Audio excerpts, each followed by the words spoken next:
ہم نے کوئی دکھ نہیں سہا، کوئی تکلیف نہیں سہی، کوئی انتظار کی شدت نہیں سہی۔ آنکھ کھولی، ہمارے والد صاحب مسجد سے مولوی صاحب کو بلا لائے اور انہوں نے آ کے کہا مبارک ہو، تو حضور کا غلام بن کے آ رہا ہے۔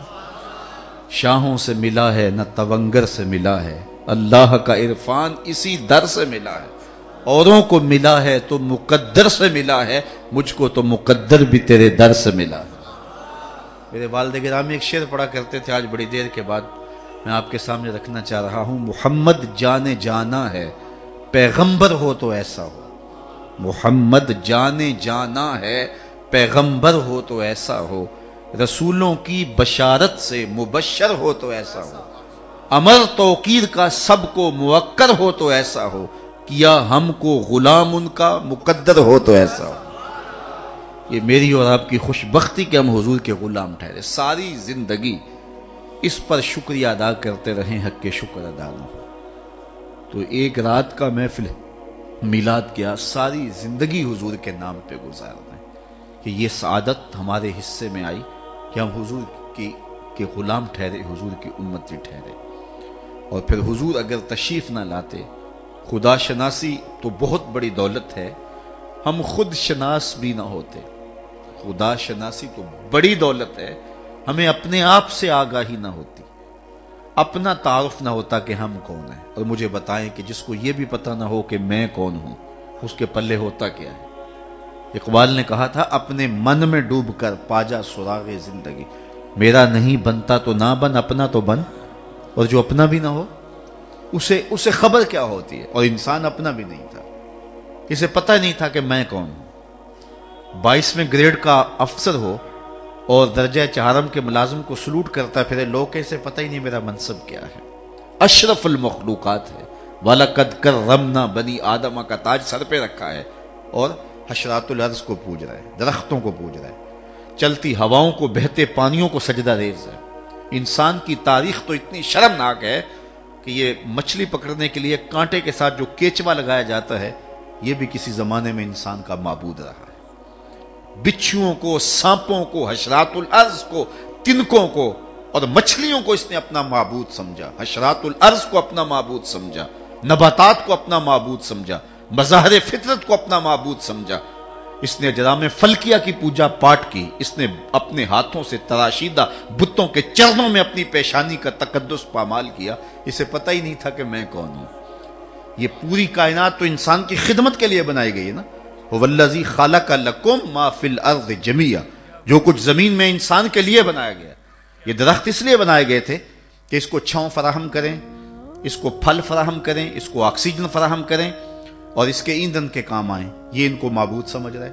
یہ جانور اس کی سواری کے لیے، بار برداری کے لیے، دودھ اور گوشت کی ضروریات پورا کرنے کے لیے پیدا کیے گئے، یہ ان کے آگے سجدہ ریز ہے۔ یہ چاند سورج ستارے اس کی راہوں میں روشنی اجالنے کے لیے، اس کے ذوق نظارہ کی تسکین کے لیے پیدا کیے گئے، یہ ماتھا ٹیک رہا ہے۔ اسے پتہ ہی نہیں ہے کہ یہ کس لیے پیدا کیے گئے ہیں۔ اے تماشا گاہے عالم روئے تو کجا بہرے تماشا می روی، دنیا تجھے ڈھونڈ رہی ہے، تو کس کو ڈھونڈ رہا ہے؟ یہ تو میرے حضور آئے جنہوں نے آ کے بتایا، اور میاں کن کو پوج رہا ہے؟ یہ تیرے معبود تو نہیں ہے۔ چاند کو پوچھتا ہے، یہ دیکھ انگلی اٹھتی ہے اور یہ ٹکڑے ہو کے قدموں میں آتا ہے۔ سورج کو پوچھتا ہے، یہ دیکھ اشارہ ہوتا ہے اور یہ بھاگتا ہوا اثر کے وقت پہ آتا ہے۔ ان درختوں کو پوچھتا ہے، جا میں نہیں تو ہی کہہ دے تجھے اللہ کا رسول بلا رہا ہے۔ ان پتھروں کو پوچھتا ہے، یہ دیکھ مٹھی ابو جہل کی ہے، پتھر کلمے محمد عربی کے پڑھ رہے ہیں۔ اب انسان کو پتا چلا کہ میں کون ہوں۔ اب اس کا لہجہ ہی تبدیل ہو گیا۔ جب خود ہی سے آشنائی ہوئی نا، اپنے آپ سے تعارف ہوا، اب کیا کہتا ہے؟ فرشتہ کہنے سے میری توقیر گھٹتی ہے، میں مسجود ملائک ہوں، مجھے انسان رہنے دو۔ کہتا ہے خبردار، مجھے فرشتہ بھی کہا، اس سے بھی میری عزت میں فرق پڑتا ہے۔ جو کیچووں کو پوچھ رہا تھا، جو حشرات الارض کو پوچھتا تھا، جو تنکوں کی پوجا پاٹ کرتا تھا، اب کہتا مجھے فرشتہ بھی نہ کہنا۔ اب وہ کہتا ہے پرے ہے چرخ نیلی فام سے منزل مسلمان کی، ستارے جس کی گرد راہوں وہ کارواں تو ہے۔ اسے اب پتا چلا ستاروں سے آگے جہاں اور بھی ہیں۔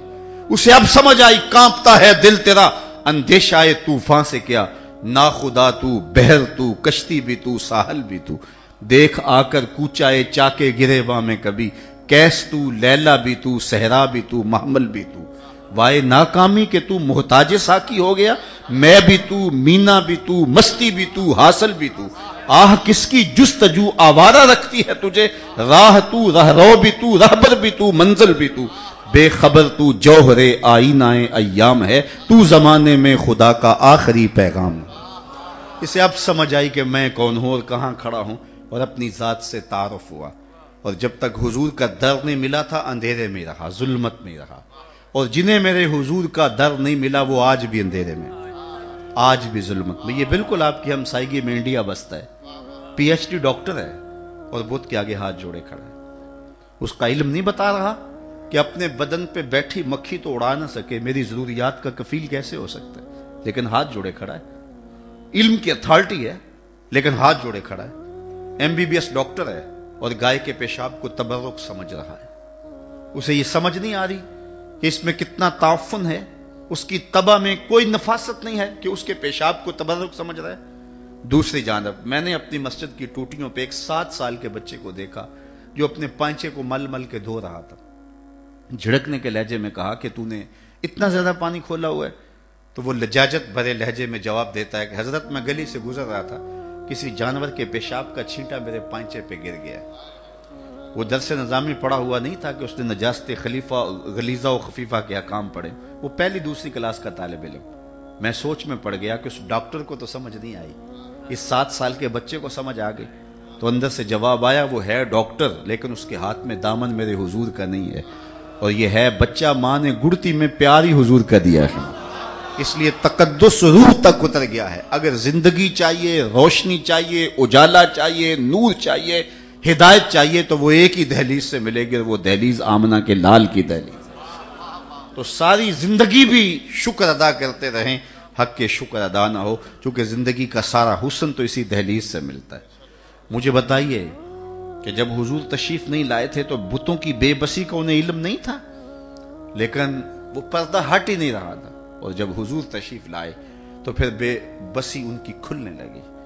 ایک صحابی حضور کی خدمت میں حاضر ہوا اور عرض کرنے لگا، جاہلیت کے زمانے کی 2 باتیں ہیں، ایک بات یاد آتی ہے تو آنسو نہیں تھمتے، اور ایک بات یاد آتی ہے تو ہنسی نہیں رکتی۔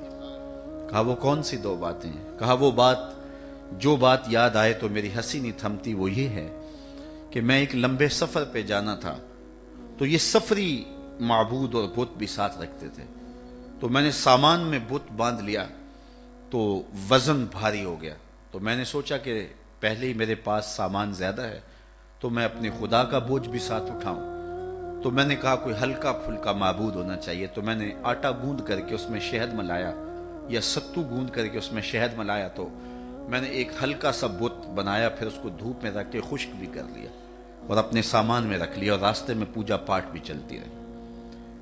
جب میں منزل پہ پہنچا اور واپس پلٹا تو جو میرا اندازہ سفر تھا اس کے مطابق توشہ لیا تھا، سفر کوئی 2-4 دن اوپر ہو گیا اور میرا توشہ سفر ختم ہو گیا۔